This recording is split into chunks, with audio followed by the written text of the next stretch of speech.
Hello, my name is Adam Scheiner, and I'm here with the Philadelphia Independent Film Festival, and I'm sitting with director Linda Mills and her husband Peter Goodrich of the film Auf Wiedersehen. Am I saying that right? Well done. Till we meet again. Thank you both for coming and delaying your flight, first of all, to Vienna. We really appreciate you guys coming out here. It's great to be here. I love this movie. I think it speaks, for my generation, I think it speaks directly to the Jewish American, third generation of survivors. Was that your intent from the beginning?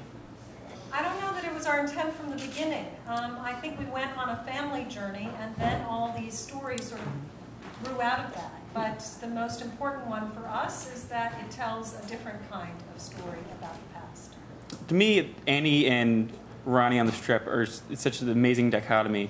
They're so different, and because Annie doesn't want to talk about the Holocaust, and Ronnie kind of doesn't care. He's 10 years old at this time, doesn't care. What was it like having them both there at the same time? And how painful. My favorite story was on the boat, when we were on the boat, and somebody came up to me and said, "How are you managing this?" Yeah.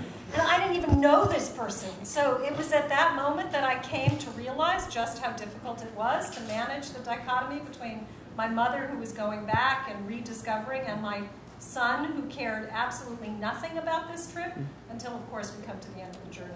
Yeah, and there's two amazing moments with Ronnie. One is he's in Vienna. You guys are in a courtyard, and he's doing the Heil, it's called the march, the Third Reich march, and no one says anything.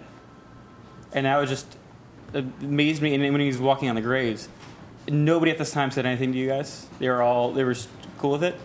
Well, I don't know about cool with it, but they were tolerant. Maybe they thought those are those crazy Americans. That's a possibility. There's a moment where one of the actors in period costume looks with great surprise at Ronnie after he's done a Heil Hitler salute. But the Austrians are not big on verbal expression. It's very much unsaid. So, there was no resistance. The graveyard, incidentally, is Jewish, so that's run by the Jewish community, and the people there were Jewish. So we had some adverse comments on that scene from audiences when we first showed it as something very shocking, and we fought very hard to keep that in and to resist that, because Ronnie was very irreverent. Ronnie would play out what we were trying to tell him. And how was Annie's experience? I never really get an update on what did she think of Vienna coming back. We know we didn't really want to go there. She's there. Yeah, she was quite reluctant and resistant at first, and then she completely fell in love with it. That was the really compelling dimension of this, is you got her there, and it was like she was 10 years old, and she loved that city, she revered that city, and she saw that as home. I completely appreciate who my mother is. I did not get it before. I didn't feel I appreciated her. And now I completely get her, and I wish that I could live above the fray in the same way that she does. I admire it. Yeah, she's fearless and just an amazing woman. You got to know, I guess, your grandfather more in this trip than maybe you even did when he was alive. Could you talk a little bit about that? And the fact that you were the first person to really find out about the whole situation with your great-grandmother and that happened. So I admired my grandfather very much when I was a child. I thought he was a hero. He had escaped this train. He had brought the family to the United States. He was the person in my life I admired, looked up to, and revered. Then I go back to Vienna, and I realized that he was hiding his assets, and he was doing all kinds of things that put the family at risk. And then once he came to the United States and he rebuilt his life, that in fact there was nothing he could do to save this woman who meant so much to him. And he had told nobody about it. It was shocking, it was enlightening, and it did change my relationship to him. I understood why he was angry so often at the time that I knew him. So I had sort of come to appreciate his moodiness. And so I think the process for me has really been a deepening of my relationship to what I think overall is a pretty crazy family. Yeah, and it's what's great about the whole movie is the fact that you really get to take us in. We feel like you're taking us into your family on this trip, and we're kind of experiencing everything with you. And I loved how it's funny. It's a Holocaust movie, but it has a sense of fun to it because it is a family adventure. And of course, underneath that is very heartbreaking moments. Could you give us a kind of update? I know with especially with the archives, that is something I'm really interested in. What is their kind of status now, or people aren't allowed to go into them as much, or so you can go into them? The archive wasn't open when we went in, but we were able to get in. The archive has changed now. You have to go through a lot of paperwork in order to request a record, and they will scrutinize every record for the potential of something threatening somehow to the Jewish community. So we don't know exactly what would happen. Vienna has a complicated history. There are only now 5,000 Jews, something like that. There were 180,000.